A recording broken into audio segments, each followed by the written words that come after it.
There's a house in Miller's Lane that no one dares walk past after dark.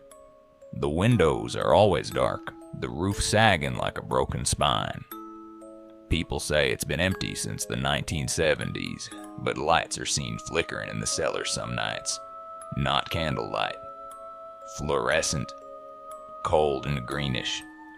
I'm not one to believe in ghost stories. After writing horror for 60 years, I've learned that most monsters wear human faces. But this story, this one stayed with me.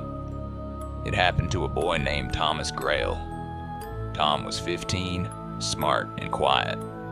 His father had died in an accident the year before, and his mother worked 2 jobs to keep food on the table. They had just moved to town, and Tom knew nothing about Miller's Lane or the house at the end of it. The first time he passed, it was in daylight. The front yard was overgrown, and dead crows lay along the cracked path like sacrifices. The air felt colder, heavier.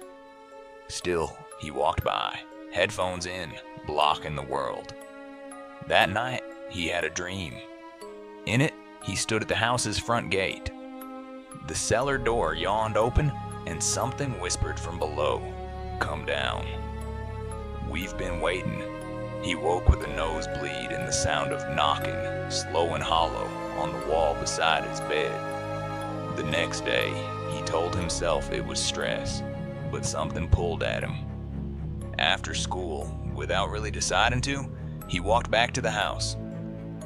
The front door was locked, but the cellar door behind the house creaked open on its own. He stood at the top of the stairs, heart hammering. It smelled like wet stone and old meat. Still, he went down. At the bottom, he found a large cold room with walls covered in claw marks. A metal chair sat in the center, strapped with belts. Around it, bones. Human. Some child-sized. Then he saw the man. He stood in the far corner, tall, unmoving, dressed in a black suit, soaked in what looked like oil or blood. His face was wrong, too smooth, too pale, with no eyes, just skin. Tom ran, but he heard footsteps behind him, slow and deliberate. Back home, his mother didn't believe him. No police would enter the house. They said it was private property and too unstable. The official line was unsafe structure. But Tom started to change. He stopped eating. His eyes were always red. He said he heard voices in the walls. Every night, that knocking sound returned. Then he vanished. The police searched the woods, the school, even the lake, but never the house. No one would go near it. They said he probably ran away. A week later, a classmate of his, Emily, is dared to go into the house.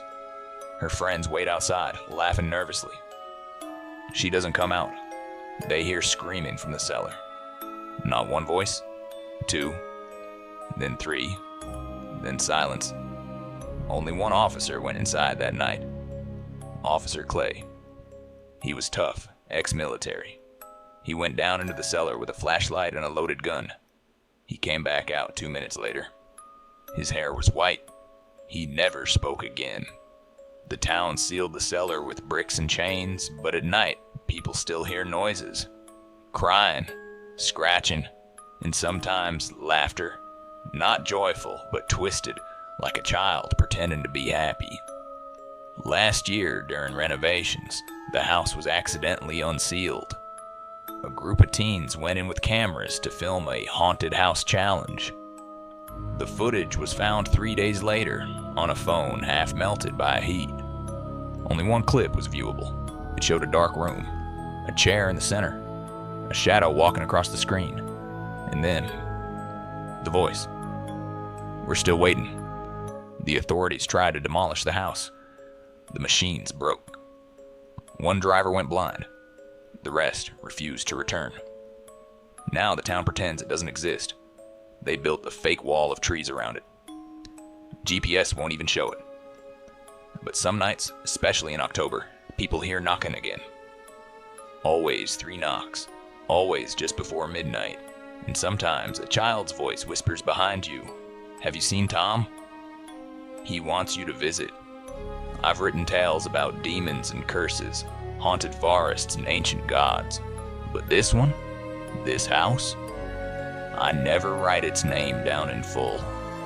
And I never walk near Miller's Lane. You shouldn't either. Some stories want to be told, others want to be fed.